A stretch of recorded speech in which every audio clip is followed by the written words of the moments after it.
Donald Trump, the man that they convicted, the man that America loves, the man that they tried to use lawfare on and it backfired because, you even got Democrats over here like, hey, I'm voting for the man, has finally decided to sit down with Fox News and discuss his guilty conviction.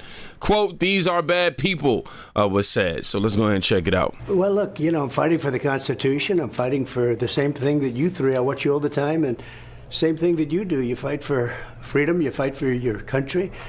These people are sick. They're sick. They're deranged. I talk about the enemy on the outside and the enemy from within. Mm-hmm. So you have Russia, you have China. But if you have a smart president, you always handle him quite easily, actually. We have a lot of advantages. But the enemy from within, they are doing damage to this country. They want open borders. They want high interest rates. They now want to quadruple your taxes. Sad part is Trump actually predicted all of this would happen, and my TDS at the time didn't care. Quadruple. All my life I watched politics, and it was always like politicians want to lower taxes, not quadruple them. There's a whole sickness going on right now. So we're doing really well. It was a tough venue. We tried to get out of the venue. We tried to get out of the judge, but we tried to get out of both, wouldn't even think about it. So we had maybe the worst area in the whole country for me, in terms of vote. I'm sure if I sat down and explained it to that section of the world, we could probably make progress. But one of the worst sections, and they always bring them in these sections, D.C., of course. They're places where Republicans, not just me, Republicans get virtually no votes. But the good news is that I think we've set a record beyond all records for fundraising. That's like a poll. And another one just came out just before I got in that we're 6 points higher than we were before. So I don't know if that holds up. I'm just not sure. But people get it. It's a scam. Mm-hmm. And the Republican Party is really, they've stuck. They stick together in this. They see it's weaponization of the Justice Department, of the FBI. And, that's all coming out of Washington. You may think it's brag. Take a look at who opened the case. I'm not allowed to talk about it because I have a gag order. I guess, the first presidential nominee and the leading crooked Joe by a lot, that's not allowed to talk. He said by a lot. Maybe they're doing me a big favor. Who knows? But I'm not allowed to talk. I'm gagged. Nobody's ever heard of it. It's all coming out. It's weaponization, and it's a very dangerous thing. We've never had that in this country. They do have it in other countries, in South American countries. You know a little bit about it, right? Well, that actually leads me to my question. I think for a lot of Americans, what's happened to you feels foreign. Like this has never happened here before. Yeah. But for Hispanic Americans, people coming from Latin America, this feels very familiar. Yeah. And in those countries, people are imprisoned. Instead of going to the ballot box and fighting there, they're on house arrest. They're told they can't run for office. What is your message? And by the way, I think a lot of Hispanic Americans, I hear from them, they're scared about what they see. What's your message? Oh, the Hispanic Americans, they are for Trump. Try to tell you, Latinos for Trump is a movement. To them. About what happened to you and about how scared they are that our country is turning into the countries that they left behind, the corrupt, dysfunctional countries they left behind. And they are scared, and they're great people, and very entrepreneurial, great energy. And as you know, I'm doing very well with them. Beyond anybody, I don't think anybody's ever had polling. Do you think this is why, a little bit? I think a little bit. And they've always liked me, and I've always liked them. I've done well from the beginning. In 2016, I won the entire border along Texas, and they're all like 85%. And it's been great from the beginning, and now I'm leading. I think I'm leading over this guy that can't put two sentences together, that's destroying our country. Look, he's the worst president in the history of this country, and he's a danger to the country. I agree. And they have misinformation. Donald Trump is a threat to democracy. It's just words. He doesn't even know what it means. But it's like their slogan, I'm a threat to democracy. I'm the opposite.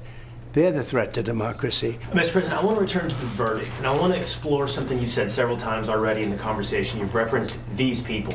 I'm sure you've seen the video of Joe Biden when he was asked about the verdict, and he gave sort of a smirk to Terrible. Oh, Terrible. Please. Remember, Bragg didn't want to do the case. He came out. He said, there's no case, and how can you have a witness like so-and-so? I'm not allowed to mention the name. Can you believe this? This guy's allowed to have shows, television shows.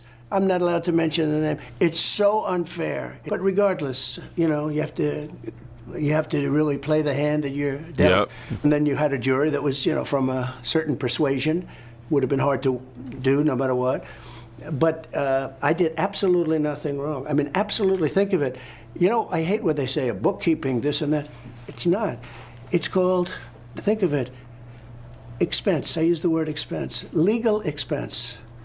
I pay a lawyer. He wasn't a fixer. He was a lawyer at the time.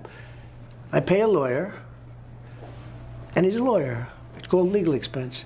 A bookkeeper, without ever speaking to me because she did the right thing, who's been with me for years, marks it down as legal expense. In other words, I paid a legal expense. It's marked down as a legal expense. And they say that's a fraud. What am I going to call it? Did you ever see a ledger? Do you ever study accounting? The line's like about an inch long and 1/8 of an inch wide. You can't write the story. But there is no story. We all trying to figure out what he's been convicted of. We know he's convicted, right? But we still don't even know what it is. They try to tell us what the charge is, some BS, but what is he even convicted for? We don't know. Inch long and 1/8 of an inch wide. You can't write the story. But there is no story. If you pay a legal expense and you write it down as a legal expense, and then they indict you and they go to a grand jury, and they don't use Bob Casella's testimony, they use almost none of it. They didn't want him before the grand jury because he's very persuasive. This judge didn't want him to talk. They shouldn't have allowed certain people to testify. It was totally wrong that they did that. So everyone tells me this is the easiest case they've ever seen to overturn, but they don't care because they want to last till after the election. Now, the only problem they have is that so far my poll numbers have gone up. You explain this to me because I don't. Pete maybe can explain it. Maybe Will. I don't know. Maybe Will can. They're smart in Texas, right? But the poll numbers have gone up substantially. I don't know if that's going to remain that way. You changed your tone at some point during the trial. So, I would say maybe a bit more hopeful in the beginning, and then towards the end you said something to the effect of even Mother Teresa couldn't be acquitted in this venue. Was there a moment? Yeah, but look, he pointed out the obvious. There was no way to win. It was already decided before the trial even went on. Come on, Bragg didn't even want to take on the trial. Like, y'all, please, people, listen. Not saying that he wasn't listening. I'm just saying, like, listen. The end, you said something to the effect of even Mother Teresa couldn't be acquitted in this venue. Was there a moment in the trial that you felt like it turned or you saw that it was headed in a certain direction? Well, when you object to something, your lawyers object, good lawyers, professional lawyers, good records, nice people. I've had a lot of lawyers that weren't nice, and sometimes you're better off that way. These are really fine people. They'd object. Not accepted, not accepted, not accepted. When the government, meaning the DA, Bragg, when he said something, all right, good, that's fine. Go on, more. But the main thing is this, that this was turned down by the Southern District. This is over years. This could have been brought 7 years ago. They tried to rush it because they wanted it before the election. But this could have been brought 7 years ago, but they didn't have any intention. A case like this has never been brought before. And there's never been a case where a state has gone after a federal election. In other words, that's for a federal. That's for like the Southern District to go. Southern District turned it down. We got clearance from the FEC, Federal Election Commission, clearance. They're suing, saying we violated a thing, but they gave us clearance. But the charge was written, it was like a weird charge. You'd have a little of this, a little of that, do a little of this, throw a little, mix it up. You set the arraignment date for 4 days before the RNC. Yeah, well, that's part of the game. It is. Some have suggested you could appeal straight to the Supreme Court because of the special nature of this case. When it comes to the legal maze that you're still facing, and the judge could decide to say, hey, house arrest or even jail. It could. How do you face what that could look like? I'm okay with it. I saw one of my lawyers. Man, imagine our president on house arrest. You know what I'm saying? I ain't gonna lie, I'll be over there. It's all right, dog. We know you can't, walk out, but you know what I'm saying? You can orchestrate from where you at. Today on television saying, oh, no, you don't want to do that to the president. I said, you don't beg for anything. You just, the way it is. Think of it. They have all my books. They went for 5 years, they sued me getting my tax returns, right? At the end of 5 years, they got them. The Supreme Court actually gave it to them. That was the end of it. That was it. They never found anything. They hired the best accounting firms. I had a pure gold firm. They call it a gold-rated firm. I don't know. It's supposed to be. Who knows? But with all that stuff, for years you heard about Yeah. my tax. But no one looked into the Clinton Foundation. And they never found it.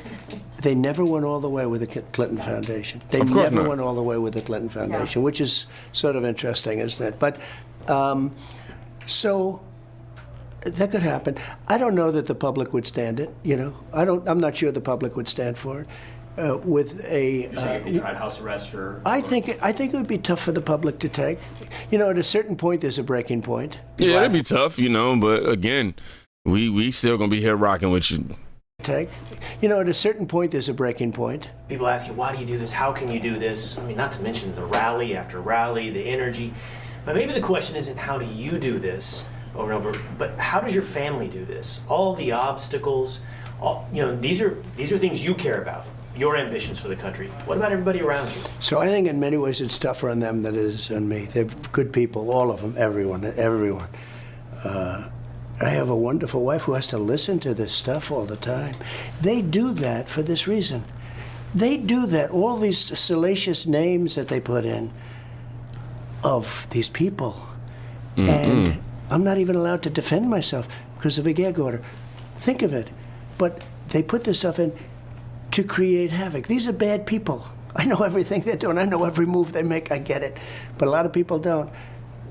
And that's why they're afraid right there. Because he knows. And they know that he knows. And they know that if he gets in that position, game over. Tougher. I think it's probably, in many ways, it's tougher on my family than it is in me. How's Melania doing with it? She's fine, but I think it's very hard for her. I mean, she's fine. But it's, you know, she has to read all this crap. What about Barron? People started to focus on Barron recently. He's amazing, actually, in a certain way. You know, he's tall, good-looking guy. He's a very good student, and he's applied to colleges and gets into everywhere he goes. You know, he's very sought after from the standpoint. He's a very smart guy.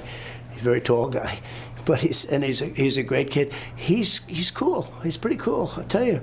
You know, it's very interesting. The colleges, you know, 6 months ago, you look at a college and you sort of want a certain college, and then you see all of these colleges are rioting. Yeah. Yeah. And maybe you want to go to a different kind of a college, because there's plenty of colleges that we also like that are different and they don't riot. When I tell y'all, I'm gonna be donating as much as I possibly can to Donald Trump right now. The GOP has come up with an answer to keep this from happening again, and the only way we're gonna be able to do that is by helping aid this man with whatever we can in terms of help. Him being somebody who could go to jail and still run America, I mean, it's not ideal, but just to make sure that the left knows that we standing with Trump, I'll be sitting here, let's rock. Let's get it. What we doing? Cell block, DT. But seriously, Trump, he's fighting for us. Please, y'all, don't forget that. Don't forget that. That's at the center of all of this. Trump is fighting for us, and that's what a great leader does. Because if you think about it, he doesn't owe anybody anything. He don't owe any of us nothing. He didn't take a wage when he was a president, and he's dealt with all of this BS for years. He's been put through it, and he's still fighting. So to you, Mr. Trump, continue to stay strong, and I can't wait for you to get back in office and put this country back where it belongs. Hey, I'm rhyming in this thing.